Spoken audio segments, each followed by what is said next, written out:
everyone, welcome back to the channel. Today I'm bringing you my updated Dark Magician build for the September 2020 ban list. So I'm really enjoying playing Dark Magician again. This deck is extremely consistent. The fact that we have access to Dragoon in more ways than one Witchclaw with different cards in the deck and different abilities to be able to bring him out. It just makes the deck so much better. It means that we do have an actual boss monster of the deck. So yeah, I'm really enjoying playing Dark Magician. At the current time of recording this video, I'm thinking about going to locals with this deck because this may be the last locals for a good while. So if you want to see me play Dark Magicians at locals, today it is just going into Wednesday. So if I upload this video on Thursday morning, if I can get 20 likes on the video, I'll play at locals, and it starts around about 5 or 6. So let's hit that like button. So let's just dive right into this because that was a long intro. So we play 3 Dark Magician, the main boss monster of the deck, of the main deck really. People have been dropping Dark Magician 2 to accompany having another brick in the form of red eyes into the deck. For me, you burn through so many Dark Magicians, and there's a way that you actually lose a Dark Magician that's not through your opponent, it's from your through your own plays that we have in the deck. So I would rather have 3, just make sure they're in circulation. I can find them easily enough with lots of different cards, but I just feel like 3 is perfect. Then we play Magician's Rod, 3 Stratos in the deck. He searches out pretty much 80% of your deck, and a lot of people forget his recycle ability. When a spellcaster a special summon, you can tribute that monster and then add him back to your hand for next turn. And so it means that you have follow-up plays, added searches and stuff like that if you lose anything, like through MST and things like that, the most generic thing. So yeah, definitely have to play the 3 Rod. I can see people playing 2, but for me, he is the main normal summon of the deck. There's only one other card that you normal summon it in the deck, so I don't see why you would want to drop him to 2. Probably the second most busted card in the deck is Magician's Souls. This is cost to send, so it means that your graveyard's loaded up for your Eternal Soul and stuff like that. And if you've got multiple cards that you can use in your hand, like you've drawn 2 circles but you can't actually activate a second circle, so you just send that with this, get an extra draw, and it's a lot better. And you can even just stack with the first circle and then just send the second one, draw the next card that you want. So he's got so much ability, and the fact that he is just a free summon is so good. Stick by it. 3 Apprentice Illusion Magician. It's a free body for the cost of a discard. If you're discarding Dark Magician, another card in the deck that you'll see soon, you can't really lose on this. This is basically the second route to getting a Verti Anaconda. Yeah, Apprentice Illusion is so good, and the fact that it replaces itself in hand, be it an added discard for the Dragoon, is so much better. And the fact that it adds another level of protection onto your Dragoon, and the fact that Dragoon's a spellcaster, so this is basically an honest for spellcasters. So I stick by the 3 Apprentice, sorry. Double Effect Veiler, double Ash Blossom, and 3 Infinite Permanence. The most generic, easiest, best hand traps to use. This is so good against every rogue deck. Any deck really. Ash Blossom is always good against. Effect Veiler and Impermanence is so good, especially going against your opponent. The amount of bolts and things that they bring out, searches and stuff like that. Effect Veiler can be used multiple times, Infinite Impermanence multiple times. The only difference between the 2 of them is, oddly enough, Effect Veiler is slower than Infinite Impermanence, because Impermanence, if you have if you're not playing the monsters on your field, or any cards on your field, sorry, you can still activate this on your turn, so if your opponent's got something that will react, be it a Borrow Savage Dragon, you can draw, activate this to try and negate the Savage. If he negates that, then you can play away. The Effect Dealer is just on your opponent's turn, but we have another use for Effect Dealer. If you've seen my previous build, then you'll know exactly why Effect Dealer is so good. So that's the hand trap lineup. Onto the winners. 1 Spellbook, Magician, and Prophecy. Still play the Spellbook engine. This is basically a second normal summon of the deck, and he's just technically a +2, because you deck thin by 2 by searching for him, and you get to draw 2 off of the Spellbook Knowledge if it resolves. So you deck thin and draw, so I think the way it works, it is a +2. So you can't really moan at that. That's such a good effect just for a normal summon bold monster. 1 Dark Magician Girl. So we don't actually have this in English just yet in Scotland. We have to wait until the beginning of next month, so not too long. But I just wanted to show off that I do have the Yap one.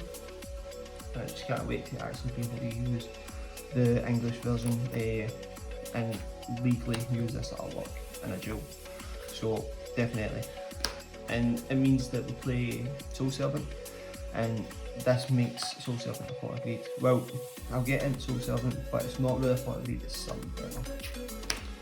Then we play the 1 Red Eyes Black Dragon, just because we can get a double pop. Then we play our Magical Circle.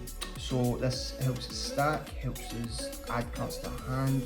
We can target, banish each time a Dark Magician is normal summon, well just summon, really. So it's still really like that Magical Circle. Now, for me, this is the most busted card in the deck.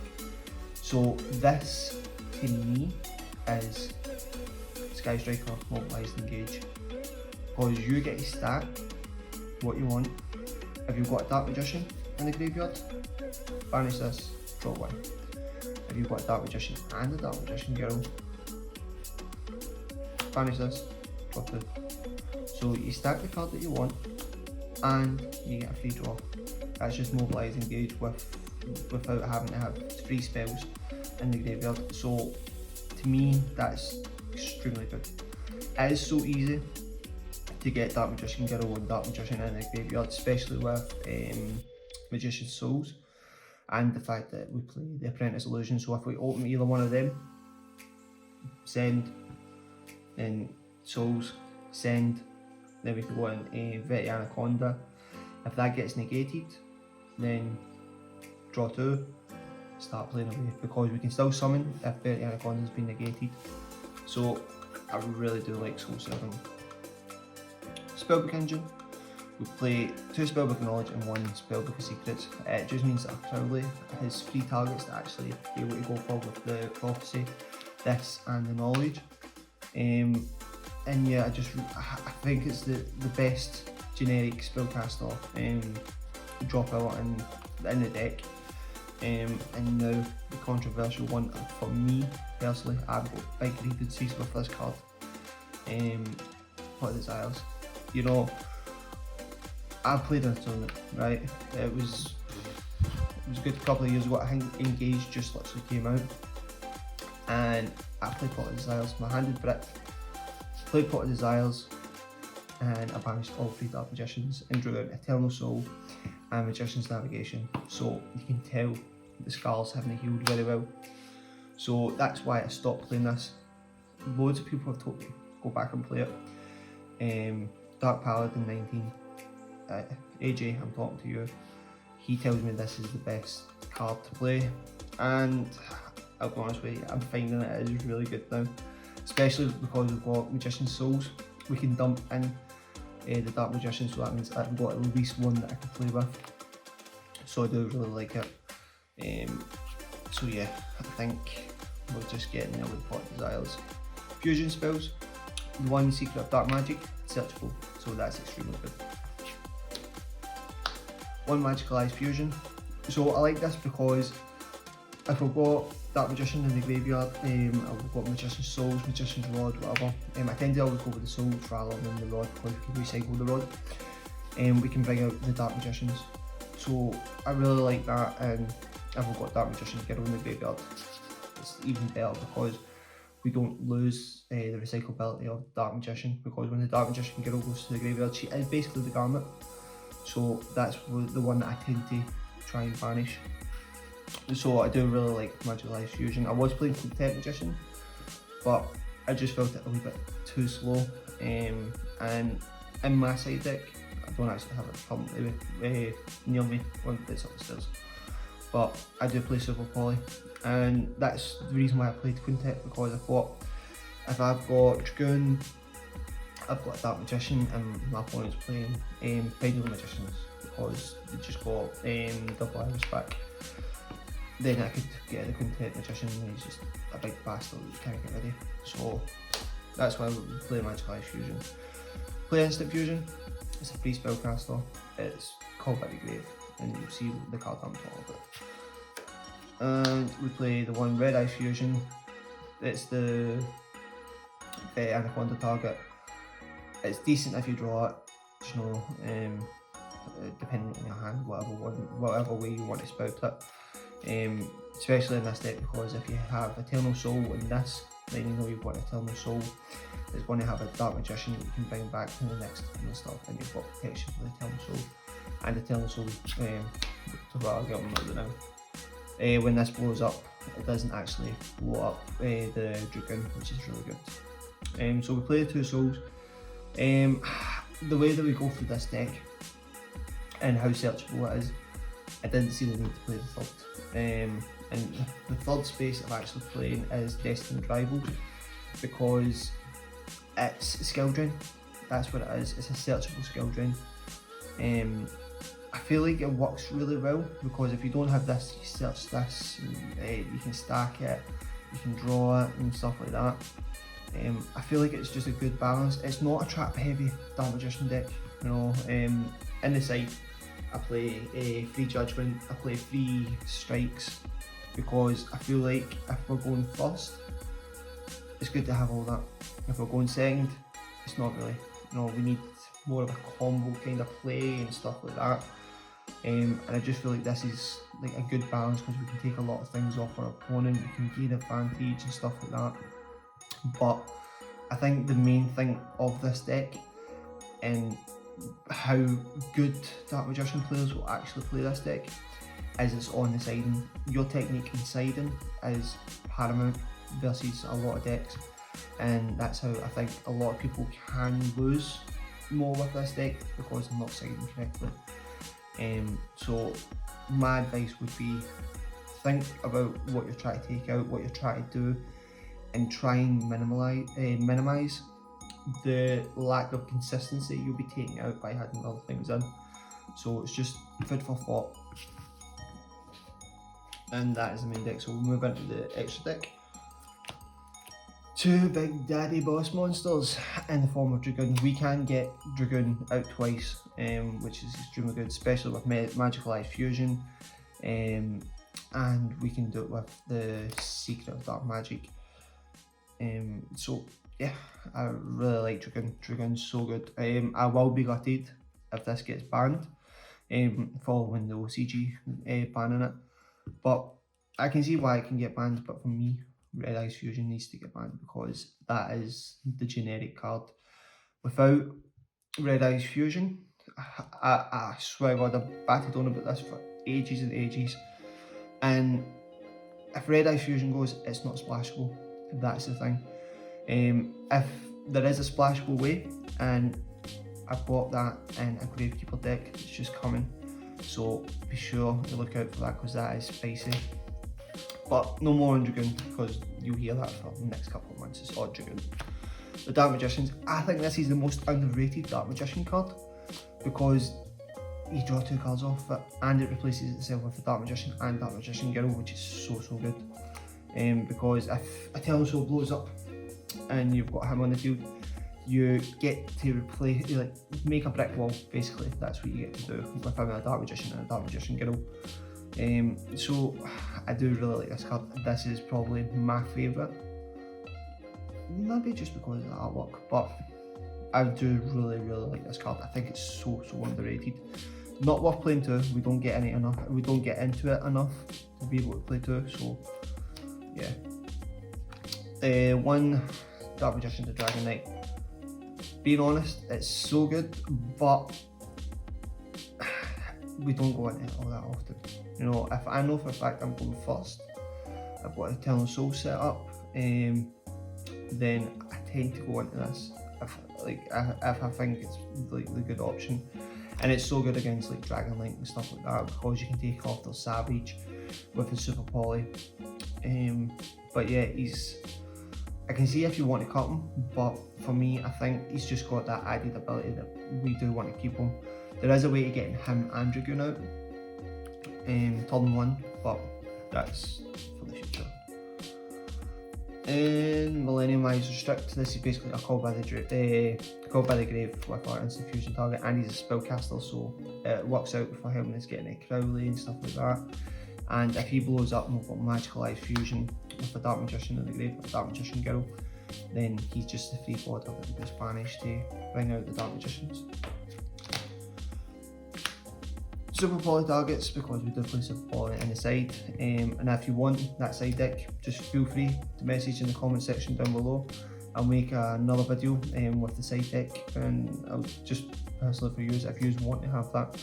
If I can get 20 likes on this and 20 comments asking for the side deck, I'll happily do another video on the side deck, and I may even introduce a combo video and stuff like that for you.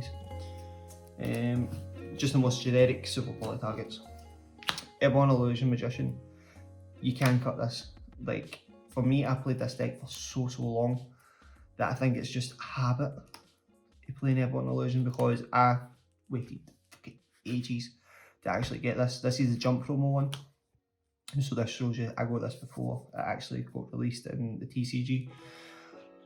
It's so outdated. Like, generally it is so outdated. Big Eye is better. What's his name? The Mecha Phantom Beast guy. Kind of think, and I don't want to drag this video on too long. He is probably better because it helps you link claim and stuff like that if you want to get any link freeze and stuff. But I do like having the Airborne Illusion Magician. It's just a nostalgia factor for me that I do like actually playing.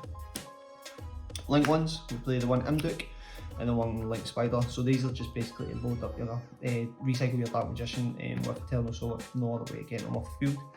Imduk's really good because if you have secrets, you can set that, the Eternal Soul, if you've got the Dark Magician already on the field. So link into him, bring him back, and then go into the Dark Magician and the Dragon Knight, make sure that your Eternal Soul is protected. So yeah, just easy enough. You know, played it in like long enough, we'll put them in.